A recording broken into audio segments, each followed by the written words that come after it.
Pembacaan dari kitab Yesaya. Beginilah firman Tuhan. Sesungguhnya hambaku akan berhasil. Ia akan ditinggikan, disanjung dan dimuliakan. Seperti banyak orang tertegun melihat dia, rupanya begitu buruk, tidak seperti manusia lagi, dan tampaknya tidak seperti anak manusia lagi. Demikianlah, ia akan membuat tercengang banyak bangsa, dan raja-raja akan mengatupkan mulutnya melihat dia. Sebab apa yang tidak diceritakan kepada mereka akan mereka lihat, dan yang tidak mereka dengar akan mereka pahami. Maka mereka berkata, "Siapakah yang percaya kepada berita yang kami dengar? Kepada siapakah tangan kekuasaan Tuhan dinyatakan?" Sebagai taruk hamba Yahweh tumbuh di hadapan Tuhan, dan sebagai tunas ia muncul dari tanah kering. Ia dihina dan dihindari orang, seorang yang penuh kesengsaraan dan biasa menderita kesakitan. Ia sangat dihina, sehingga orang menutup mukanya terhadap dia, dan bagi kita pun dia tidak masuk hitungan. Ia tidak tampan, dan semarak pun tidak ada padanya, sehingga kita tidak tertarik untuk memandang dia. Dan rupanya pun tidak menarik, sehingga kita tidak terangsang untuk menginginkannya. Tetapi sesungguhnya penyakit kitalah yang ditanggungnya, dan kesengsaraan kitalah yang dipikulnya.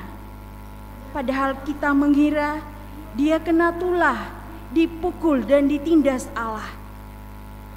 Sesungguhnya dia tertikam oleh karena pemberontakan kita, dia diremukan oleh karena kejahatan kita.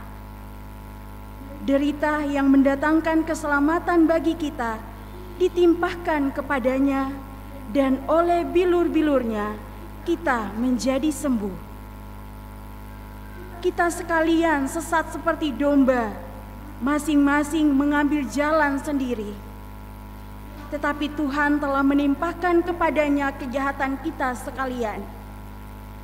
Dia dianiaya, tetapi dia membiarkan diri ditindas, dan tidak membuka mulutnya seperti anak domba yang dibawa ke pembantaian. Seperti induk domba yang keluh di depan orang-orang yang menggunting bulunya, ia tidak membuka mulutnya. Sesudah penahanan dan penghukuman ia ambil, dan tentang nasibnya, siapakah yang memikirkannya? Sungguh, ia terputus dari negeri orang-orang hidup, dan karena pemberontakan umatku, ia kena tulah. Orang menempatkan kuburnya di antara orang-orang fasik, dan waktu mati ia ada di antara penjahat-penjahat, sekalipun ia tidak berbuat kekerasan, dan tipu tidak ada di dalam mulutnya. Tetapi Tuhan berkehendak meremukkan dia dengan kesakitan, dan apabila ia menyerahkan dirinya sebagai kurban silih, ia akan melihat keturunannya, umurnya akan lanjut, dan kehendak Tuhan akan terlaksana karena dia. Sesudah kesusahan jiwanya, ia akan melihat terang dan menjadi puas.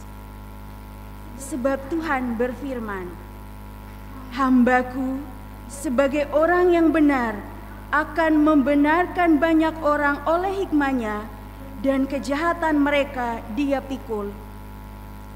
Sebab itu, aku akan membagikan kepadanya orang-orang besar sebagai rampasan, dan ia akan memperoleh orang-orang kuat sebagai jarahan. Ini semua sebagai ganti karena ia telah menyerahkan nyawanya ke dalam maut, dan karena ia terhitung di antara para pemberontak. Sekalipun ia menanggung dosa banyak orang, dan berdoa untuk pemberontak-pemberontak. Demikianlah sabda Tuhan.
Padamu ya Tuhan, aku berlindung.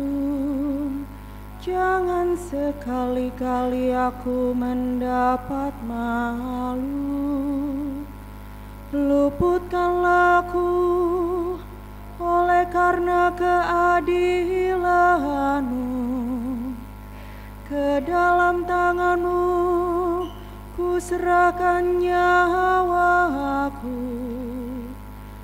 Sudilah membebaskan daku, ya Tuhan, Allah yang setia.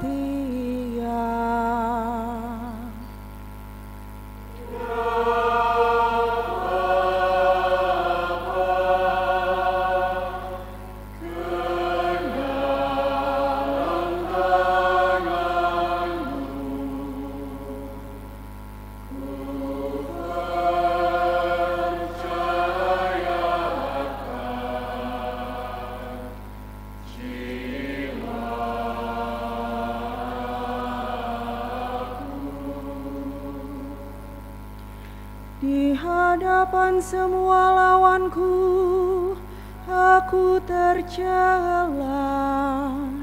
Tetangga-tetanggaku merasa jijik. Para kenalanku merasa ngeri. Mereka yang melihat aku cepat-cepat menyingkir. Aku telah hilang dari ingatan seperti orang mati, telah menjadi seperti barang yang pecah.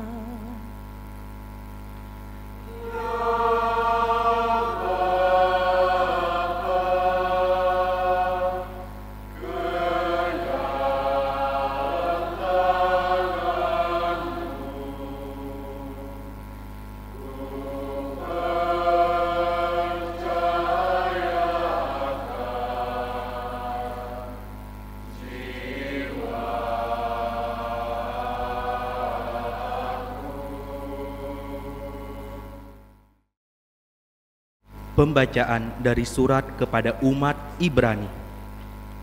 Saudara-saudari, kita sekarang mempunyai Imam Agung yang telah melintasi semua langit, yaitu Yesus, Anak Allah. Maka baiklah kita teguh berpegang pada pengakuan iman kita, sebab Imam Agung yang kita punya bukanlah Imam Agung yang tidak dapat turut merasakan kelemahan kita. Sebaliknya, Ia sama dengan kita. Ia telah dicobai, hanya saja tidak berbuat dosa. Sebab itu, marilah kita menghampiri tahta kerahiman Allah dengan penuh keberanian, supaya kita menerima rahmat dan menemukan kasih karunia untuk mendapatkan pertolongan pada waktunya. Dalam hidupnya sebagai manusia, Yesus telah mempersembahkan doa dan permohonan dengan ratap tangis dan keluhan kepada Dia yang sanggup menyelamatkannya dari maut.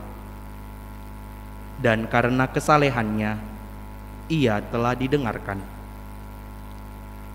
Akan tetapi, sekalipun anak, Ia telah belajar menjadi taat.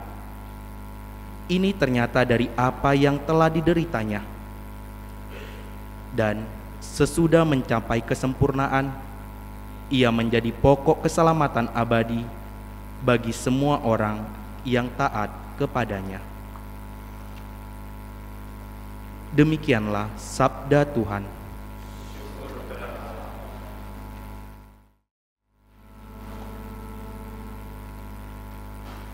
Terpujilah Kristus Tuhan,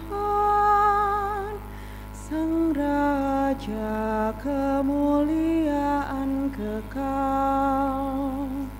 Terpujilah Kristus Tuhan, Sang Raja kemuliaan kekal. Kristus taat untuk kita sampai wafatnya di salib. Dari sebab itulah Allah mengagungkan Dia, nama yang paling luhur dianugerahkan kepadanya.